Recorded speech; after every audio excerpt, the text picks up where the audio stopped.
We all know that one of the prerequisites of being a cyclist is the ability to pedal.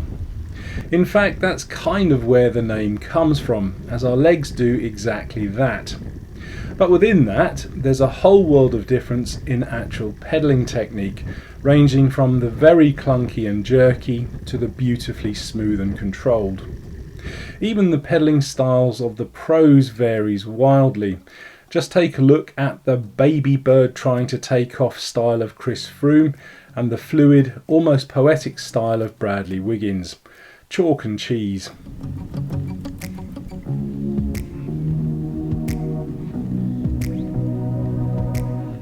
Generally speaking, a smooth pedaling style is far more efficient and will help you to ride further and faster.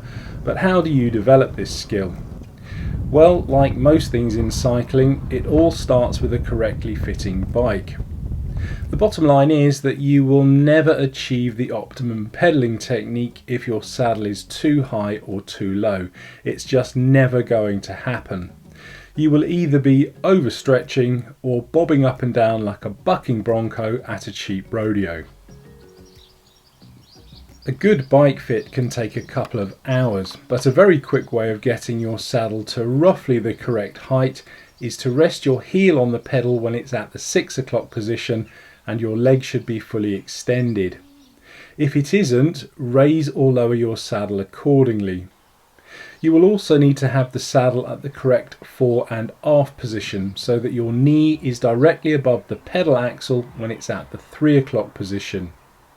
If you ride with cleats, these two will need to be correctly positioned on the sole of your shoe, basically above the ball of your foot. For the record, I'm going to be a little controversial here and say that if you truly want a perfect pedaling technique, you will need to use cleats. Now, there appears to be a bit of debate around the benefits of cleats. It seems that every time I talk about them being more efficient, someone will pop up and say something like, "Ah yeah, but that's been debunked." They'll usually go on to quote a test carried out by, well, let's just say another cycling YouTube channel. And that may all be fine and dandy, but you only need to watch that channel's other content and it quickly becomes clear that it hasn't stopped anyone on there from advocating the use of cleats. Not to mention the pros. These are athletes that are constantly having their equipment, position and technique measured and evaluated in the most minute detail. If there really was no benefit to using cleats, they simply would not do it. And I have yet to hear of a single pro rider that stopped using them. As for me personally, I wear cleats pretty much every ride because it makes me feel much more connected to the bike and improves my power transfer. I also ride with flats from time to time, and I can tell you now that I'm not under some electrolyte induced hallucination. I know that my pedaling is more efficient using cleats. I only have to look at the times of my rides to see that.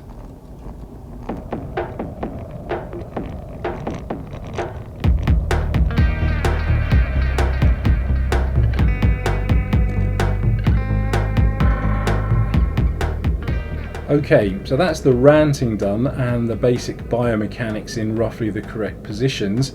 Now let's look at basic pedaling technique. Pedaling is simply applying force on a pedal until it reaches the 6 o'clock position, it coming back around to the 1 o'clock position, and then repeating the whole process over and over. Sounds pretty simple, doesn't it? And I suppose it is.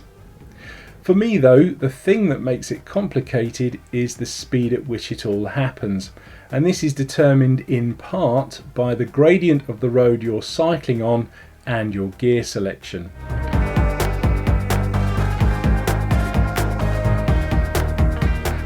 The speed at which you pedal is known as cadence and is measured in revolutions per minute.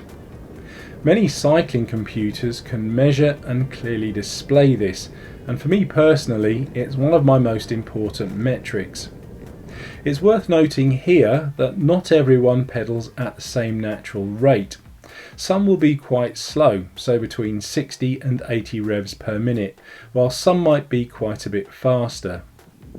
Now there's no right or wrong speed when it comes to pedaling. The important bit is that whatever your cadence, it's more or less consistent. The further you deviate from this home cadence, the more difficult it is to maintain smooth pedaling. To begin improving your technique, at first I would suggest cycling using a relatively light gear and a low cadence. This way you'll be able to really think about what's happening and you'll have time to focus on what you're doing. Make a conscious effort to smoothly push down on each pedal and pull back up if you're using cleats. It's going to feel a bit like you're trying to scrape some mud off the bottom of your shoe.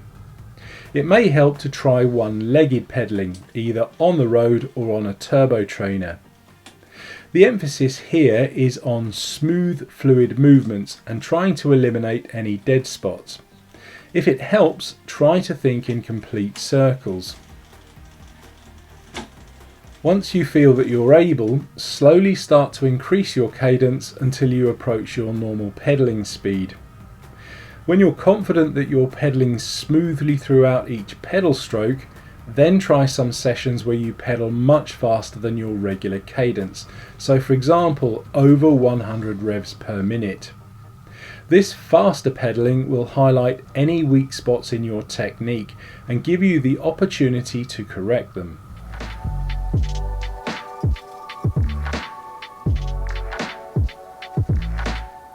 When you're actually out on the road, selecting the right gear will also greatly improve your overall pedaling technique. Generally speaking, pedaling becomes less smooth if you're over or under geared. Ideally, you need to feel some resistance on the pedals to maintain that smooth technique, but not so much that you're forced to grind away or so light that you end up spinning out. Up until now, I believed that you should always try to pedal as close to your home cadence as possible, regardless of whether you were climbing, descending or riding on the flat, and obviously the way you controlled that was with your gears. Nowadays though, I'm not quite so sure, as I've been experimenting with a wide range of cadences for different situations. For reference, my home cadence is around 90 revs per minute, and this is where I will still try to do most of my cycling regardless of gradient. But recently though, I've been finding benefit in riding slightly above or below that. For instance, when I'm climbing, I will sometimes ride in a slightly higher gear and reduce my cadence if I want a little more speed, or alternatively ride in a slightly lower gear and raise my cadence if I don't want to push myself too hard. At the end of the day, a smooth, fluid pedaling style is going to take a bit of practice, but it's a skill that cannot be overlooked. Not only can it help you ride further and faster, it will make you look better on the bike as well, although I don't think Chris Froome got that memo. Thanks for watching.